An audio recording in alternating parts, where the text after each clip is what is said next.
Which one of you first saw what U2 might become? I don't think either of us really saw it.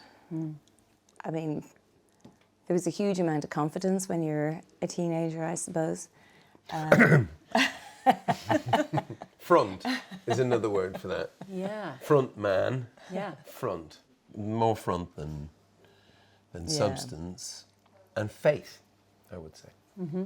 Whatever we hadn't got, and that was a lot, the thing that we did have was extraordinary. And there was an expression our mate Carmo Dog says, you know, we're going to see bands, he'd say, oh, they've got everything but it. Interesting. We only had it. We didn't have anything else. That we had the chemistry, the spark, and I felt it. I must say early on. I mean, Ali, what's so extraordinary is Ali's going to the gigs now of our son at exactly the same level. Yeah. You know, 40 years after you did played the same places. Same places, same clubs, empty clubs. Mm-hmm. But we played them like they were stadiums. You know, U2, we played it like it was Madison Square Gardens. You know, that was our thing. Another thing that you wrote, Bono, rather than falling in love, we were climbing up toward it. We still are. Yeah. Our relationship began with, of course, the obvious, you know, romance and flirtation, but it quickly moved into friendship. And I think that's a real part of who we are. She is a not just a mystery to me, by the way, she's a mystery to her sons, her daughters. We're all in the queue trying to get time with her because she's very wise. And Why do you say, what do you think he means when he says you're a mystery? I don't know. she's a mystery wrapped in a paradox. Yeah, yeah, I've spent 40 years trying to get to know her, really, and I've got a long way to go. But you allowed me to do a sort of free dive into the depths of our relationship, but you didn't want me to stay too long. And the book is not a confessional. It's deeper than that. I think it's more anatomical. You know, it's real detail. There are moments of real intimacy. Mm-hmm. But I thought it was important to never do you the disservice of being sentimental. Like Ali would hate if I wrote a sentimental song about her. She'd be like, ugh. But you did write a song. The Bed of Nails? No, I think that wasn't you. I just thought it was the sweetest thing. Even that had a bit of sour, but it's kind of the music that you're attracted to as well. I loved, you know, Roy Orbison, those dark, mysterious love songs that are tormented and tortured, and that's the kind of music we liked. And Ali just didn't like being in any way put on a pedestal. And the most important line that you said to me years ago, which was, don't look up at me or down at me, look across at me, I'm there. But exploring that is so interesting. You just want to be treated as an equal. Yeah, well, I think that's really important in every relationship, is that we all respect each other and, you know, also not be possessive. It's really important to give each other space. And sometimes, yeah, I do feel that maybe, you know, there's a little bit of, we both put each other a bit on a pedestal and sometimes under a pedestal, but it's just that keeping the balance and, you know, always holding on to the truth of each other. And one of his jokes is, and it's kind of the essence of living in Ireland, he says, I have 2 words for you. Keep it real. And it's Sacha Baron Cohen line, actually. Yeah. That's where, you know... 2 words. Keep it real. That's true, it is. It's simple. 2 words. Keep it real. I have to ask you about Mikhail Gorbachev. Oh, what an amazing man.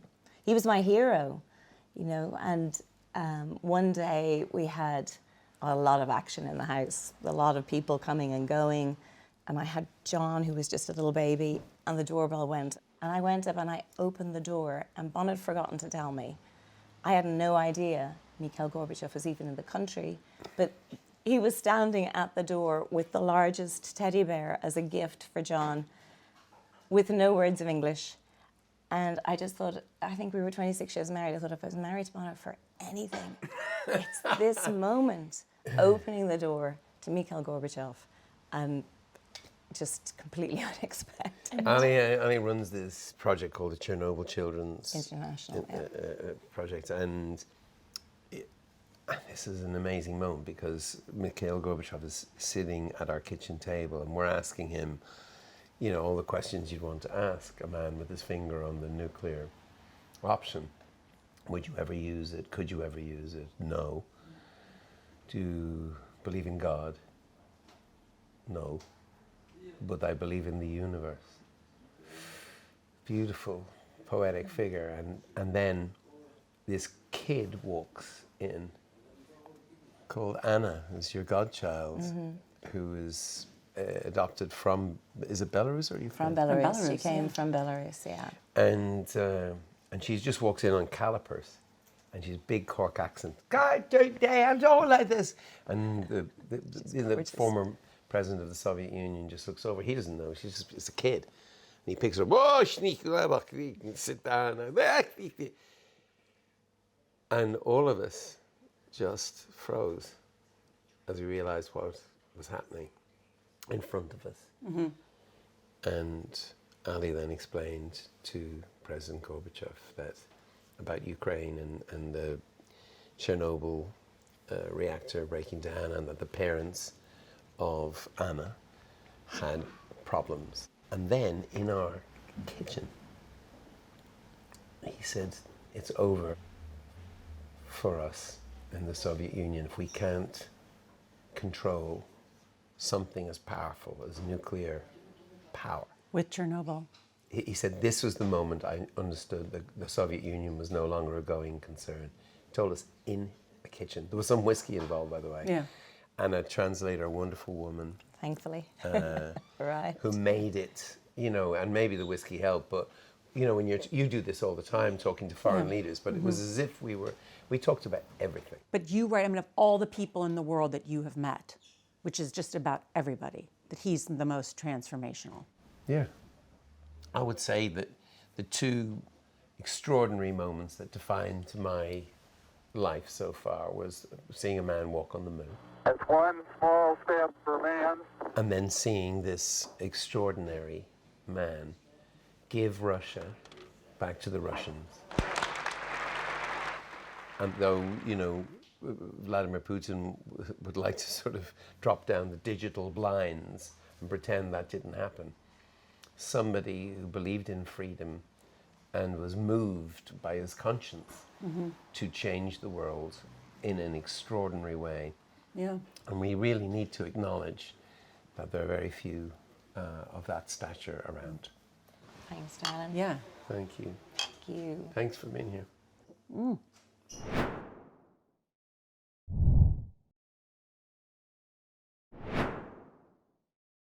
What would you say were the turning points for the band? Because you talk about that through the book and some of the ups and downs, and which are natural. Obviously, the fact that you guys have been together for so long is just incredible. But what would you describe as some of the turning points for the band?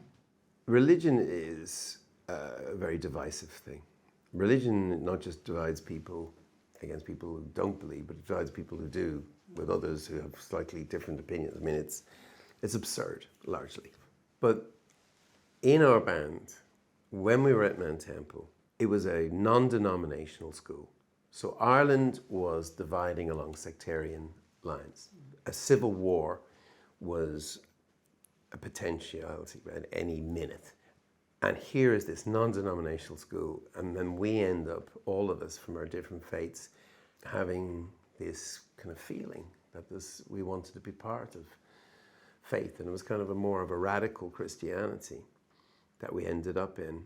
And it was so strong that at one point, Edge was going, I'm not sure I can go ahead with music. I mean, if the world is such a broken place, and we all have a job in trying to fix it, I don't know if I can fix it by being in U2. So he left the band. And Edge, who's not a bombastic man, you know, guitar genius and a very thoughtful person, the Zen Presbyterian we call him, he was still feeling odd about it, and he was just, you know, I don't know if I still want to be in the band. What purpose can music, what's the purpose? The world is, you know, in flames. And what are we doing here? We're just pouring, you know, petrol on the flames, or what are we going to do? Edge started work on a song called Sunday Bloody Sunday. And that's what unlocked it for him. And that kind of unlocked it for us, because we realized that our songs can speak into a situation and perhaps be useful. They don't have to be utility, but they can be.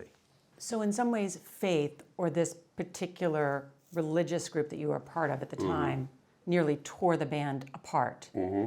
But at the same time, in the searching within your band about what faith meant to you, led you to your band's ultimate purpose.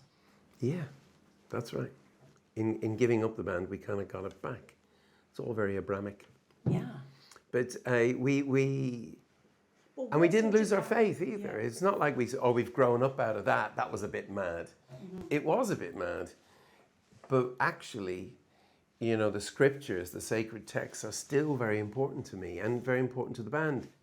I mean, you talk about faith a lot, but are you religious? I don't know. I don't know. I'm finding myself, as I get older, slipping into St. Patrick's Cathedral if I'm in New York for a moment. I don't particularly care what religion it is. I'll go anywhere. I'm like a stray dog in religion. I'd go turn up at a Catholic church. I'd turn up anywhere. I'd be in a synagogue. So if somebody said right now, here, somebody said, you know, would you give your life to Jesus? Somebody just shouted, I'd be me. I take God with me wherever I'm going. And so God has seen me in a bit of a state, I'm sure. I'm irreligious as well as religious, if that makes sense. Yeah. And I was going to interview the Pope. And I did actually ask him a few questions for U2’s Radio series. And my last question, is the Pope Catholic? That's a great question, isn't it? Because I'm not sure. Let me guess what he said.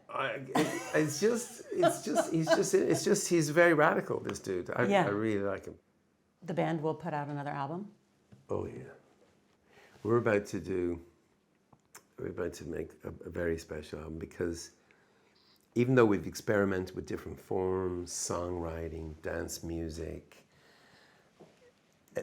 in the end, we're a rock and roll band, and there's not many rock and roll bands around.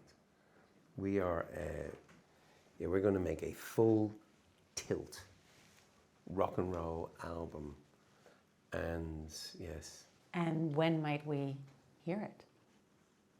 Well, it will have to live up to what my hype there before you do. We've got some great songs in us and some great shows to play, and that's the thing where U2 always come alive, is in front of our audience.